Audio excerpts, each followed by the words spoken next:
নবী মুগীতকে লক্ষ্য করে বলেন, ও উকবা,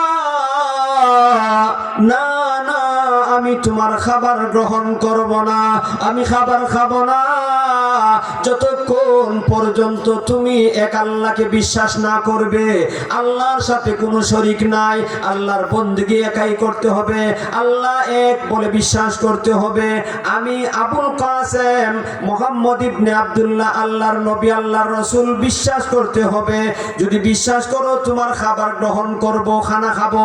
আর যদি এই কালেমার স্বীকৃতি না দাও, ও উকবা, আমি তোমার বাড়ি থেকে খানা না খেয়ে চলে যাব। সুবহানাল্লাহ। আরবদের একটা নিয়ম ছিল, কোন মেহমান বাড়িতে আসার পর না খাইয়া জায়গা তো ওই বাড়িওয়ালার অপমান, ঠিক না? এটা আমাদের এলাকা, আমাদের দেশে এরকম আছে, দাওয়াতি মেহমান আসার পরে যে খানা না খেয়ে চলে যায়, এটা এই বাড়িওয়ালার জন্য অপমান।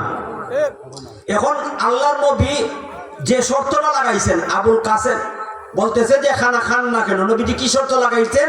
তোমার খাবার ততক্ষণ পর্যন্ত খাবো না যতক্ষণ পর্যন্ত না তুমি কালেমা বা কালেমায়ে শাহাদাত, এই ইমানের কালেমা না পড়বে। আল্লাহর নবী এই শর্ত লাগানোর পরে উকবা ইবনে আবি মুইত চিন্তা করলো, এখন যদি কালেমা না পড়ি তাহলে আবুল কাসেম না খেয়ে চলে যাবে, আর মক্কার এই সব সম্ভ্রান্ত ফ্যামিলির এই গণ্যমান্য লোকদের সামনে আমি অপমানিত হয়ে যাব। তার সম্মান রক্ষার্থে, অপমানের হাত থেকে বাঁচার জন্য আল্লাহর নবীর সামনে কালেমা পড়েছে, বলতেছে আশহাদু আল্লা ইলাহা ইল্লাল্লাহু ওয়া আশহাদু আন্না মুহাম্মাদান আবদুহু ওয়া রাসূলুল্লাহু আকবার বলেন।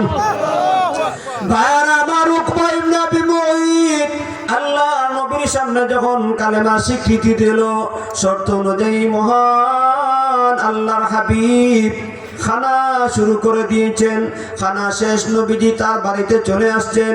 ওইদিকে তার বন্ধু, নামটা স্মরণ আসেনি, উকবা ইবনে আবি মুইত মেইন নায়ক, ঘটনার মূল ব্যক্তি। তার ঘনিষ্ঠ বন্ধুর নাম উবাই ইবনে খালফ। উবাই ইবনে খালফ ছিল তার ঘনিষ্ঠ বন্ধু। লক্ষ্য করে দেখবেন, বন্ধু যদি কোনো কাজ করে, এই কাজ বন্ধুর কাছে ভালো না লাগলে নারাজ হয়ে যায়। কথা বলছেন না কেন?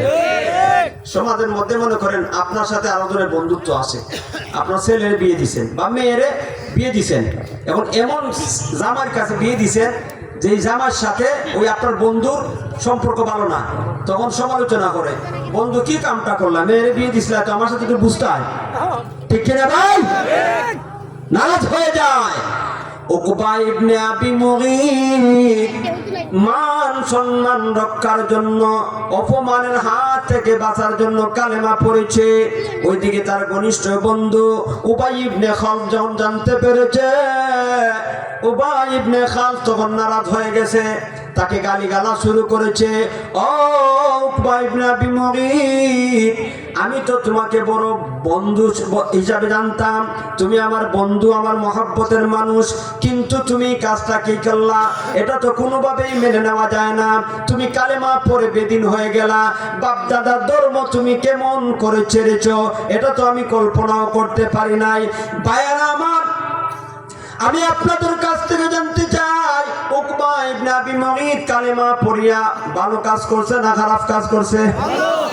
কিন্তু এই বেঈমান, এই মুশরিক উকবা ইবনে আবি মুইতকে তিরস্কার করে বলতেছে, ওরে আমার বন্ধু, আমি তোমার কাছ থেকে কখনো এই কথাটা, এই বিষয়টা আশা করিনি, এই কাজটা তুমি করবা আমি আশা করিনি।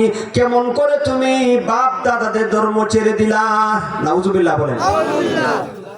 সঙ্গগুলো লোহাও জ্বলে বাসে, ঠিক না?